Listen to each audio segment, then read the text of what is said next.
Hello Cambly learners, my name is Mike and I'm a tutor here at Cambly.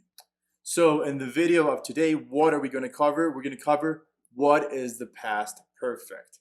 So we're going to see what that is, then how is it built, we're going to see some examples, and then we're going to see differences between the past simple, the present perfect, and the past perfect. So then what is the past perfect? Well, it is used to describe an action that is affecting a particular point to another particular point in the past, right?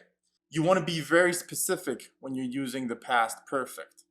When you're using the simple past, just the simple one, you're talking about something that happened in the past in comparison to the present.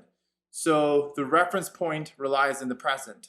But when you're talking about the past perfect, the reference point is going to be in the past. So something that happens in the past, and then it is affecting all the way to some specific point in the past. Okay, so an example of a simple past would be something like this: he fixed his car.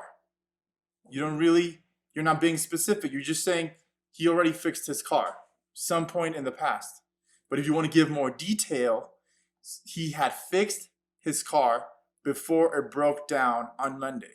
So now you're adding an extra piece of information. So you're adding two ideas in one, right? We're going to make it more clear on the timeline. So when is the past perfect useful? Well, like I mentioned, when you combine two ideas in the same timeline and explain one has been accomplished before the other one happens. That's like an easier way to see it. So let's put as an example. We have the first thing that happened. I took a bath at 7 a.m. And the second thing that happened is I had breakfast at 9 a.m. So how do I combine these two ideas in the same sentence and make sense out of it? So you can say, when I saw you in breakfast, I had already taken a shower. That means when I saw you, I was already showered, right? So now we're going to see how the past perfect is built. So first, you need a subject plus had plus the past participle plus an object. Okay, so that is the basic formula. So let's see an example. Andy had read the article before the exam, right? So you have the subject, which is Andy, plus had, plus the past participle, which is read, plus the object, which is what's happening. That it would be the article before the exam. Those two events that are correlated, right? Let's see another example. I had been to Canada before his birthday.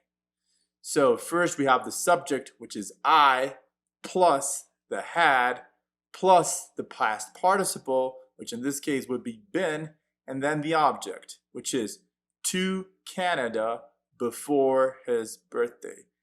The two ideas that are going to get connected together, all right?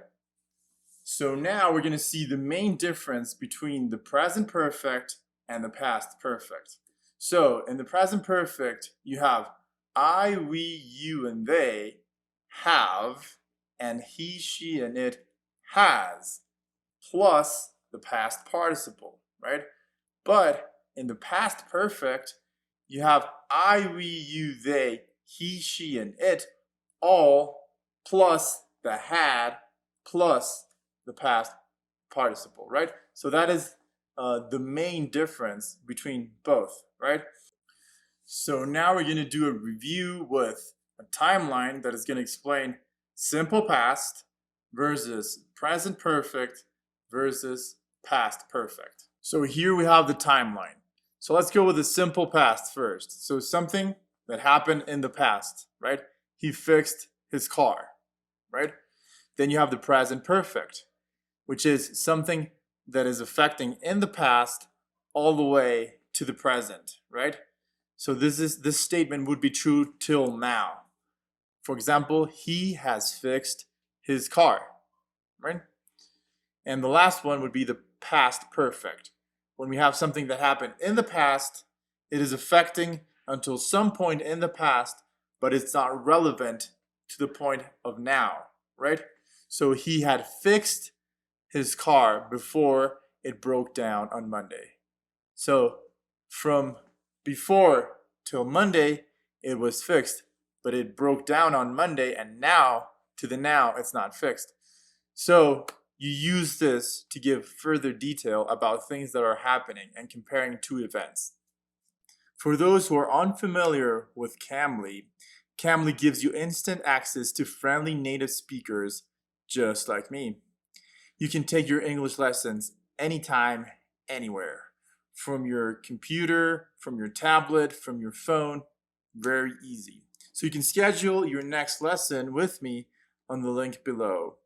Thank you so much for watching. Bye bye.